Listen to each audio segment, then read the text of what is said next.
Hello, and welcome to Outnumbered the Podcast. I'm Audrey.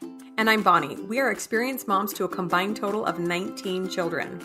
In our weekly episodes, we explore relatable topics using our perspectives of humor and chaos. Tune in for advice and encouragement to gain more joy in your parenting journey.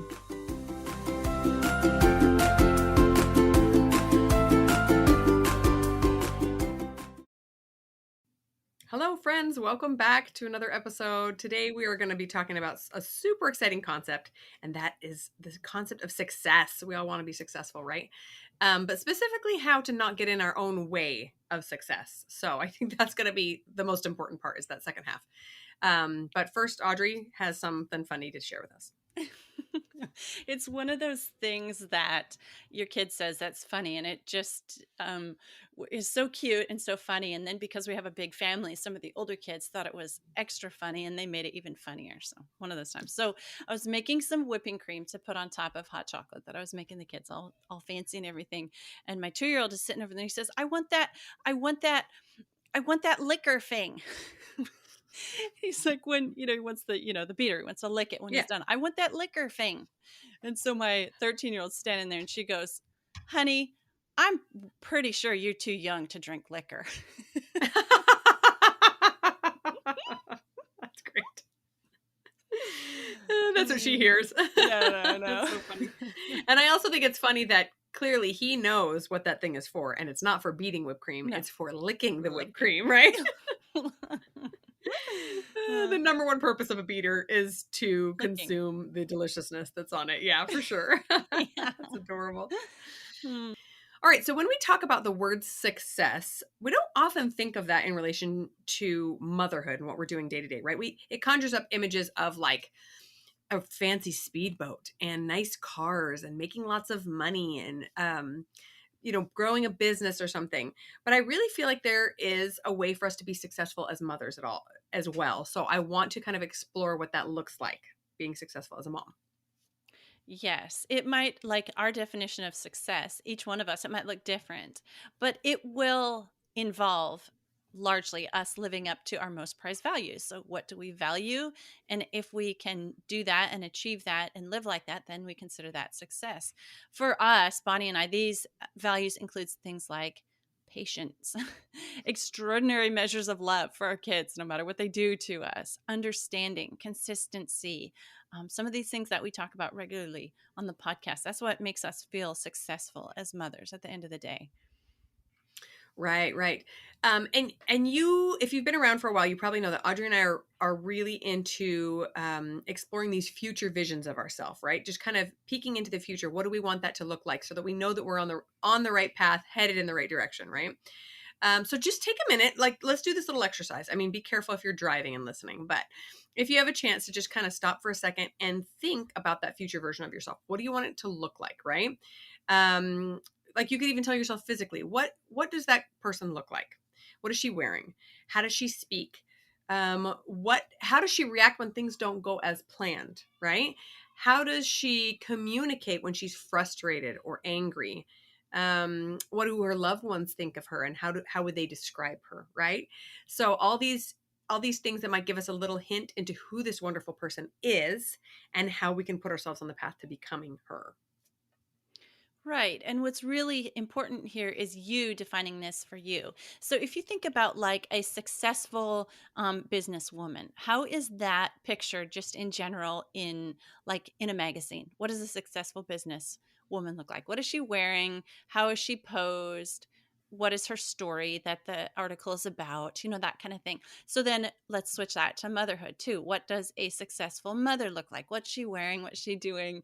And just kind of, well, side note, it's pretty interesting to think about what the difference between those two would look like, just according to the person writing the article. But really what matters here is what we think, what our definition of success is. And so like if you're not driving, like jot those thoughts down or sketch out a picture or write that article yourself. What does that successful mom magazine, that glossy through 2-page spread, what does that look like? What does it say? Or you don't have to get that elaborate, just make a note in your phone, whatever. But the point here is that we're not going to reach success, whatever that means to us, if we're unclear of what that looks like. So if we don't define it for ourselves, if we don't have an idea, or even if we're accepting other people's definition of success for motherhood for us, like we're not going to achieve that. Yes, totally. I'm glad you brought that up. Yeah, in addition to that, maybe a slightly more morbid thought is, what would people be saying at your funeral, right? My husband just had the chance to go to a funeral of one of his friend's siblings who sadly passed away too young. But he said it was just such an uplifting experience to just hear how people reminisced about this wonderful man, and how his family remembered him and how his siblings remembered him, and all these wonderful things, and makes you just reflect on your day-to-day life. Am I doing the things that will cause someone to react and describe me in a similar way, right? Am I focusing on those things that I really value most? And again, it very likely could look vastly different for you than for me or for Audrey, but you know what it is, right? And are you headed in that direction, right? Okay, so we're going to shift gears a little bit to talk about the roadblocks to this success. So we're not going to sit and describe what it should look like for you, because it's going to be a little bit different for each woman. But we have noticed that we ourselves can often become our largest problems, like biggest roadblocks on this path to success. So, how do we prevent ourselves from sabotaging us in getting to that future version of ourselves? We are going to share 5 ways specifically that we and many moms we know are often guilty of sabotaging their own success, and they may not even know it. Right. Before we start into these five, I had a couple thoughts just to explore that.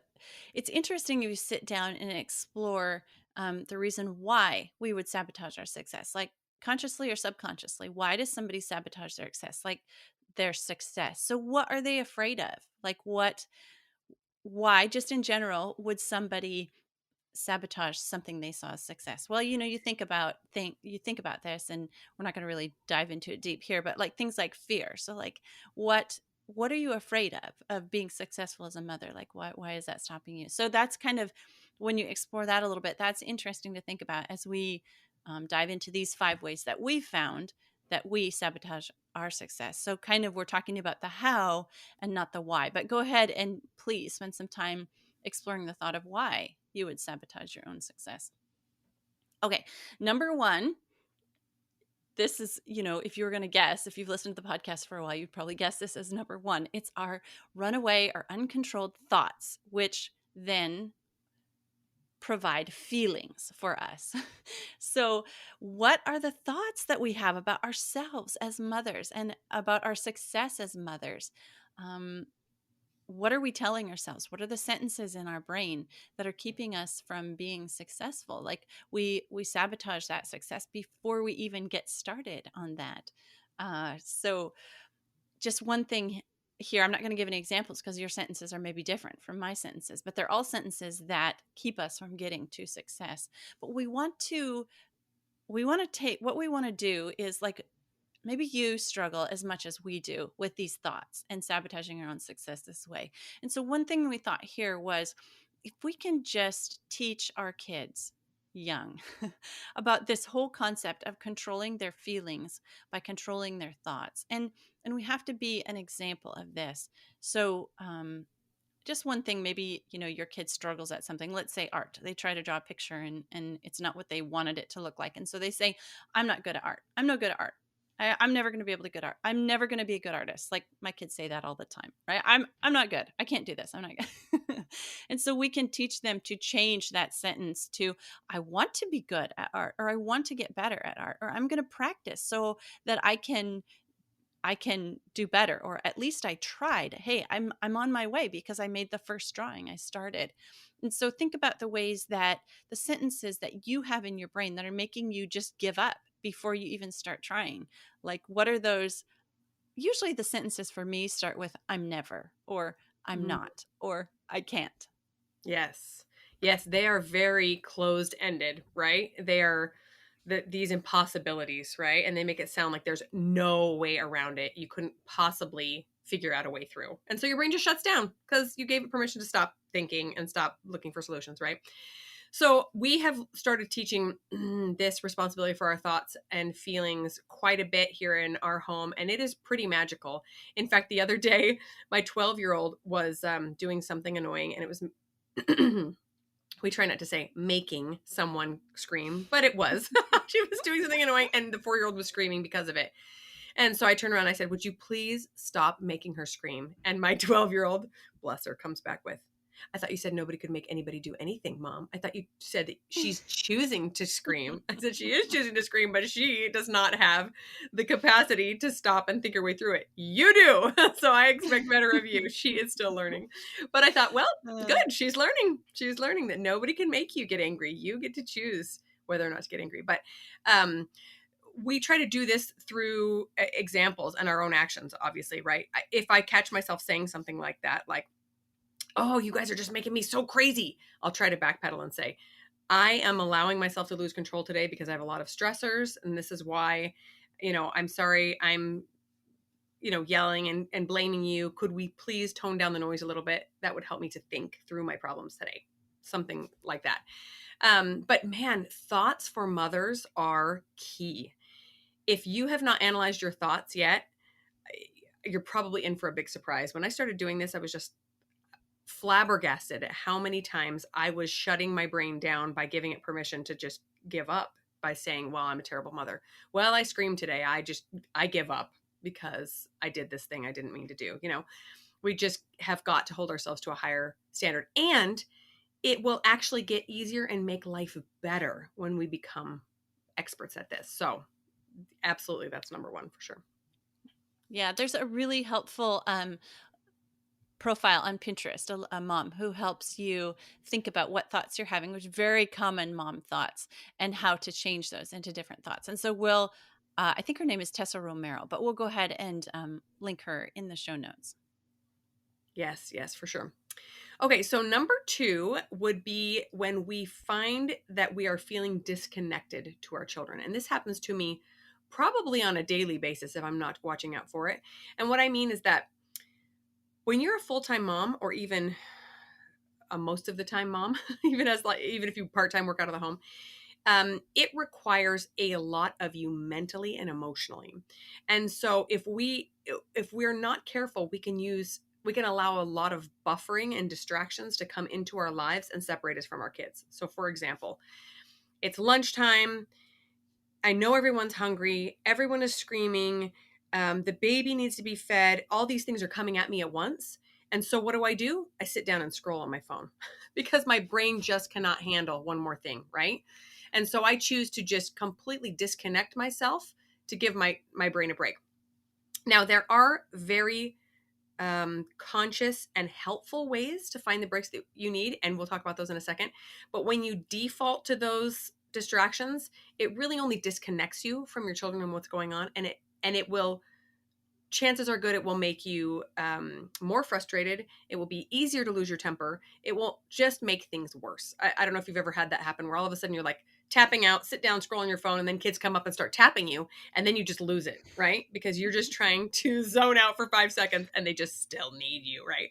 Our brain really does need a break when these things get crazy, but we're going to talk about being really intentional about it. Yeah. Okay, so think about this again in terms of success, aiming towards success. So if success to you is a good connection with your children, a meaningful connection, so that your relationship with your children now and in the future is a good one. If that's important to you, then these things that happen to us when we disconnect, when we tap out, they're not helping us get to that success, like we're sabotaging our success by these things we do. And hey, we get it, we know what it's like to be touched out, like you just help me, if anybody else touches me, I'm going to get up on top of the refrigerator for like 10 minutes so nobody can reach me and touch me again. Yeah. Mm-hmm. But again, think about it like from your kids' point of view. How would we feel if we're only getting half of attention or distracted attention from someone whose attention was really very important to us? Okay, your husband, you're trying to tell him something that happened and it was distressing you, and he's scrolling his phone. You'd be like, okay, buddy, listen. Slap it out of his hand. I may have done that. I know.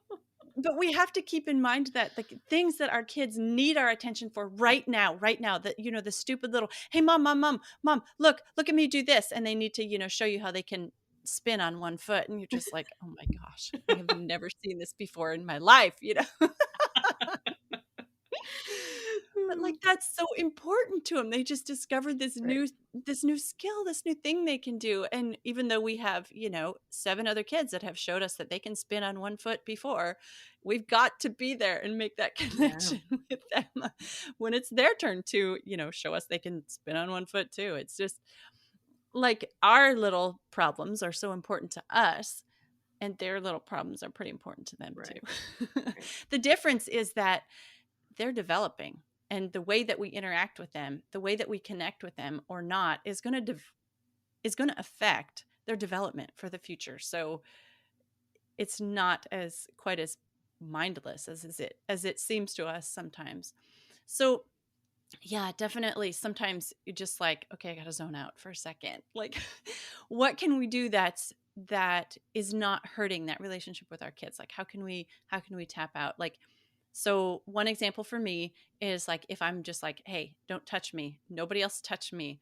I say, okay, everybody go outside. Let's have a race. Okay. And they're definitely going to beat me to wherever we're racing to, so that like nobody's hanging on me for like even 10 seconds because they're Right. racing ahead of me to beat me wherever. Just some deep breathing, intentional inhale and exhale, and I do a lot of yoga, and so I've learned some very restorative ways of breathing. They call it ocean breathing, and you actually listen to the sound of your breathing. So if you can just tap into that for just two breaths, two inhales, two exhales, it's a very calming thing. Just stop for a second and just in your mind say a quick prayer. Just help me. Even 2 words, just help me. I've prayed a That lot of it those help me prayers. it does, it helps. And then, like, if I'm not touched out and I have a kid having a meltdown, something that's very helpful to me and to them is skin to skin contact. Okay, so take them in my arms, pull up my sleeves, and just get my skin touching their skin, the skin on my arms touching the skin on their arms. And there's something about, I know I've mentioned this book before, it's called The Vital Touch, but there is scientific things that happen when skin is touching skin, and it's like calming for them and it's calming for me. So that's one thing. Like if I got a kid just tapping on my shoulder, tap tap tap tap tap, like if I can just grab them and just hold their hand or touch them or rub their back or something, like make that connection until I Mhm. have taken my 2 breaths, and then I can interact with them again. So those are like a couple in the moment things that really help me. And then two things that I do that take a little more time than just a second are daily yoga, which can be as fast as a 20 to 30-minute session, kind of restorative rest time for me. And then creative pursuits. Definitely, Bonnie and I have talked on this podcast a lot before about having something else going on. And if it's, even sewing is a big one for us, that like we can, when they're showing us how they can spin on one foot, we can be there, we can be connecting, but also we can be like, you know, sewing in the back of our mind. Planning your next project. Uh-huh, that looks great. Oh yeah, what am I gonna do now? I will admit, sometimes I just need to escape in my mind. And while ideally, sure, we give our kids all our attention and all our energy and all our brain power when they need us, sometimes it's just not possible. And there's nothing wrong with sitting there and rubbing your son's back who really needs a connection while dreaming of your next project, your home improvement project, or whatever, or the girls' night you're going to have on Friday. It's okay to tap out mentally every now and again. And that's what I usually like to do. I usually like to do my own forced timeouts. So when things get crazy like that, I'll just go, Mom really needs to use the potty. And off I go. And I'll maybe even take a little book and take a little 4 minute breather there, depending on how good the book is, might be a little longer. And realize that you're at a point where you cannot give anymore. And before you explode, then just remove yourself. And it's okay to let it be a social media timeout. You really want to scroll Instagram for 5 minutes? Do it. Set yourself a timer. Go lock yourself away so that at least you're not distracted in front of them, right? They know you're available when you come back. And when you come back, it's pretty miraculous what your brain is capable of once you give it the care it needs. I think, for example, of when life is just crazy and I just can't give anymore, and then I go on a trip somewhere or even just date night and I come back and it's like I am a whole new person and they want to show me their spinny foot thing and I'm like, that's amazing. Wow. I'm able to just be this huge cheerleader and this really connecting mom and just love, love, love all the time.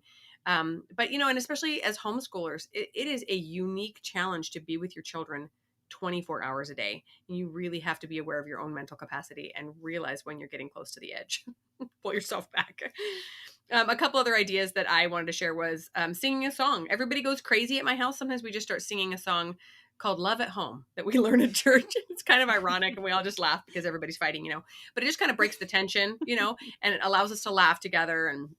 And sometimes I'll go read something that's uplifting for me, or even just pull out a book to read to the kids. It kind of calms the chaos. The point being, make a plan ahead of time of what you're going to do when you get to that point so that you can be a little bit more intentional about your distractions instead of just the default buffering and yelling and whatever else comes when you are tapped out. Yeah, I definitely have to agree that having a good book that you're reading that, keeps you engaged and you can just slip away for 5 minutes and read another couple pages, that goes a long ways in taking you out of your present situation. Yeah. Okay, moving on to number 3, you might have your values messed up. Something that happens to us often as a mother is we value homemaking over motherhood. So we forget what motherhood means. It's basically those things that we can't pay somebody else to do. So parenting, connecting with our kids, talking with them, loving them, encouraging them, teaching them. You mentioned you go away for a trip and you come back and your kid's spinny foot thing is actually cute and adorable to you. Again, like who else could you pay to think a dumb kid spinning on their foot is Maybe adorable? grandma. That's about it. But what motherhood is not is all those things you could hire somebody else to do. Maybe you don't, but you could hire somebody to mop the floor, do the laundry, clean the dishes, clean your toilets, drive the carpool. All those kind of things are not motherhood. We do them as mothers. They're involved. They're part of it. But maybe are you placing more value on those things than you are on the things that you've decided back in number 1?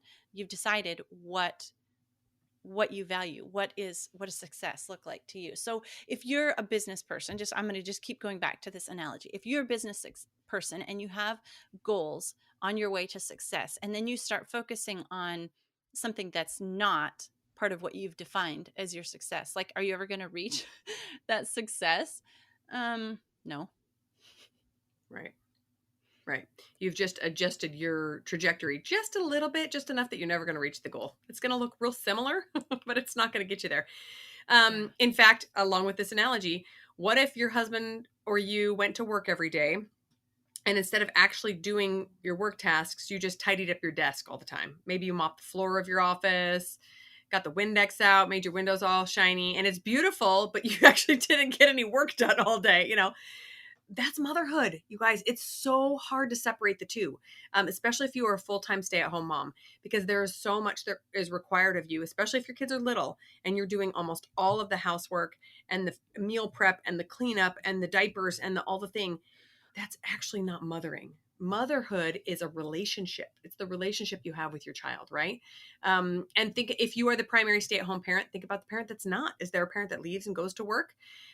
What do they do when they come home? That's probably more true to real parenting, right? Because they are reconnecting with the children when they come home. And maybe you get to do the same thing and you notice that difference. But it's pretty tricky to realize that, oh, I'm just really irritated at my housework right now. I'm not, and I'm taking it out on my kids, maybe, right? Maybe I just need a break from mopping. Maybe I just need a break from laundry and I want to go reconnect with my kids outside playing in the yard or having a picnic or something. And I get it. It is so hard to let those things go. It is so hard to sit down and connect with a child when there is crap all over your floor.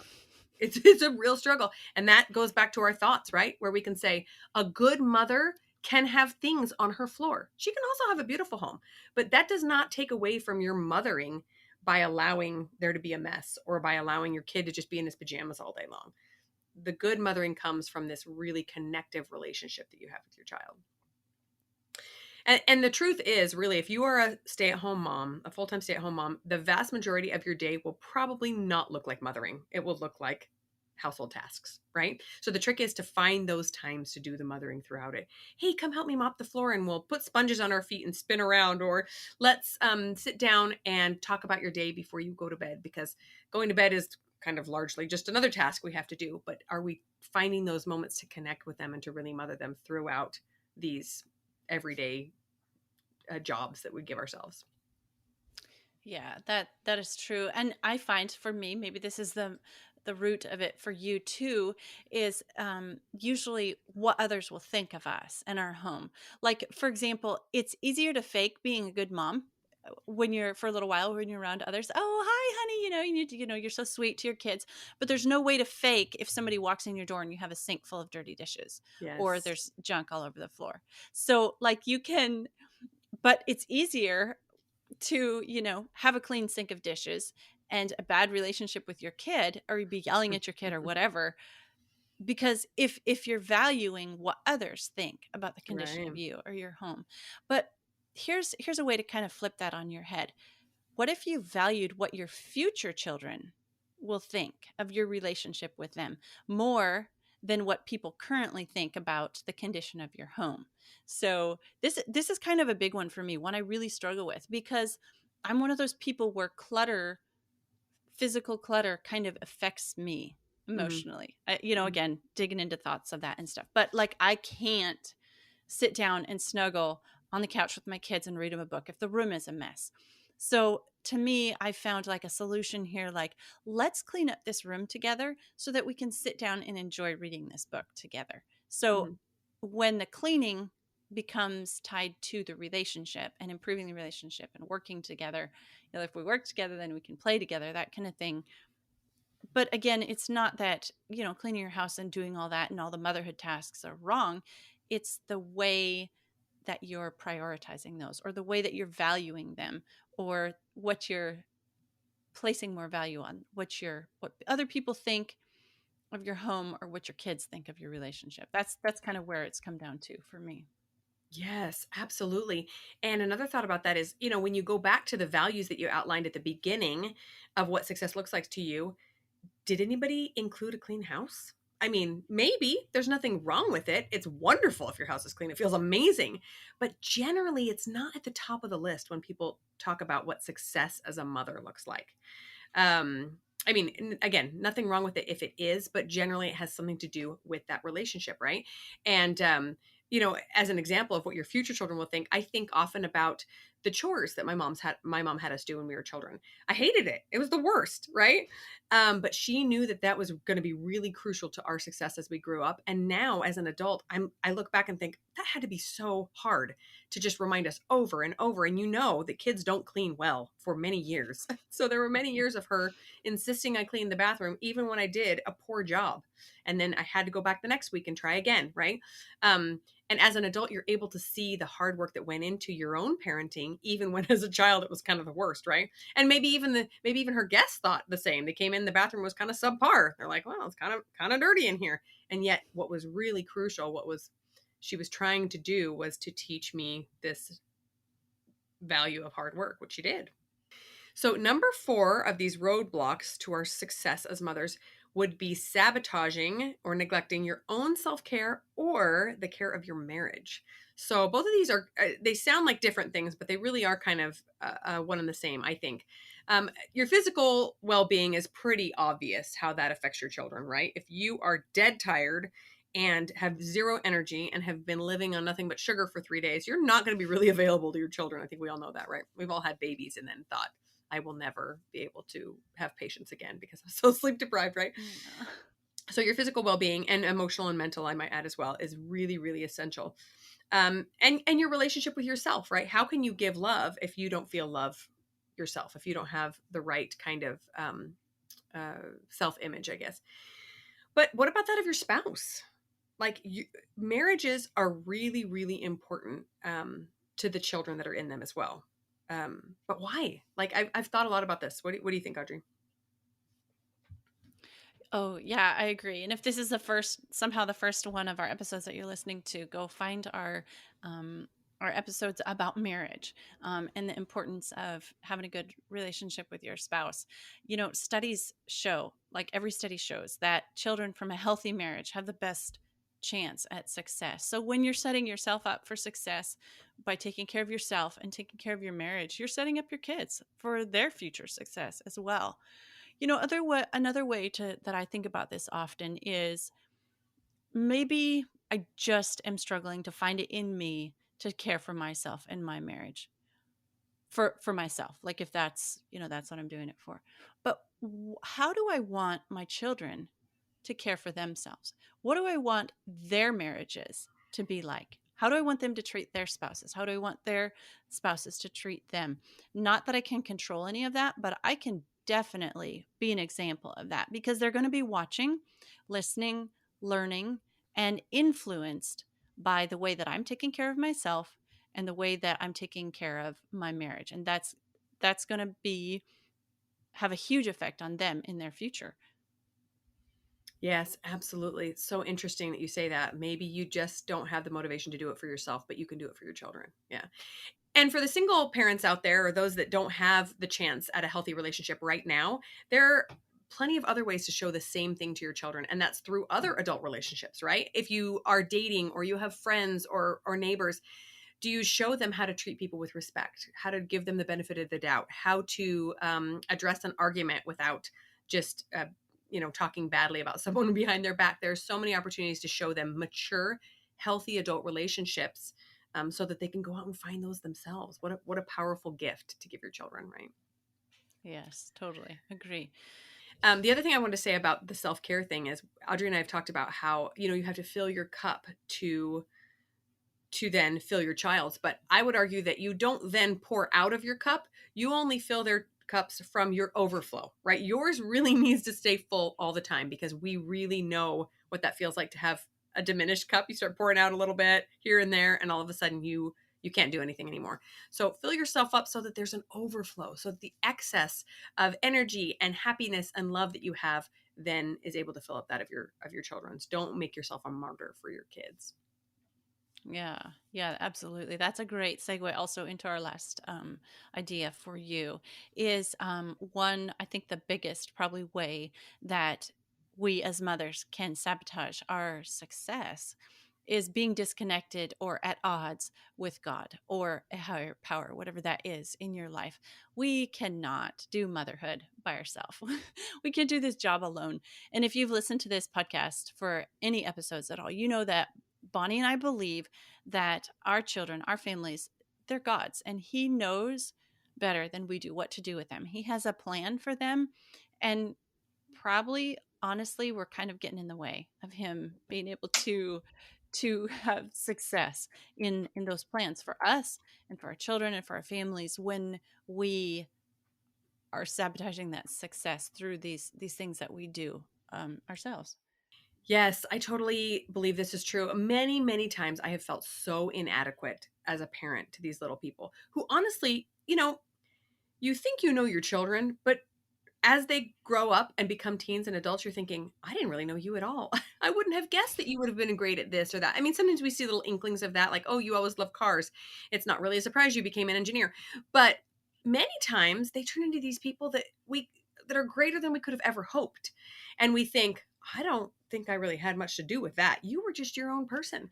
But I will say that I believe that God does know them way better than we probably ever will. And so if we're struggling, we just got to say, hey, you know, you got to help me out, because I do not know what I'm doing and what is best for this child at this stage. We all make mistakes. And this is one area of my life I really don't want to screw up as being a mother. And so it's essential that I ask, and I'm really connected with and in tune with God's will for me and His answers and how He wants me to raise these kids. Yeah, yeah, we have to have humility to admit that we don't know. We don't know what's best for other people. And then yeah, the way what this looks like for me is that I begin each day with prayer and asking for God to guide me through the day and help me guide me in each moment of interacting with the kids. And then it looks like to me at the end of the day, then I get again down on my knees and I ask for forgiveness for the things that I didn't do right, and I didn't know what was best, and I didn't follow his direction, and then start the next day over again. And I've found, for me, that is success in motherhood. That I start every day and end every day on my knees, just asking, begging for help and for forgiveness. Yeah, I love that. So you are opening the day with this request for grace because you know you're going to mess it up. And then you end the day with just a request for forgiveness because you know you did mess it up. And you're just going to Yeah. keep trying until you get it right. Right. And we just grow a little Yeah. bit each day, just like our children do. I would Yeah. also, Begin the day with the request for grace and guidance. yes, totally. I would also say that one thing that has really helped me is to do a deep dive into scripture, anything uplifting that you really feel draws you closer to God. As I study specifically Christ's teachings, I feel like I'm given more power to just be more loving and more patient and more kind. All these values that we said were really important to us at the beginning. That's what gives me the power to do better at that.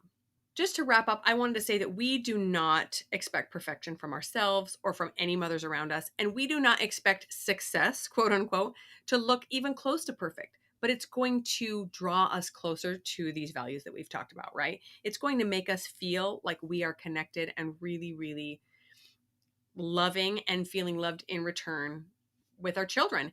And sometimes our kids are going to screw up, and they're going to screw up so bad that we're going to wonder what the heck we did wrong. And we're going to cry and wail and be so upset and think we did everything right. And we may have done everything right. And then they chose to do some really dumb things. But if we are constantly um, searching for this future self that we've envisioned, we are going to be at peace with our own actions, right? Relationships are tricky. There's only 50% of it that we can control, right? And the other half is completely in someone else's hands. And that's heartbreaking sometimes because they do these things that we just boggle the mind, right?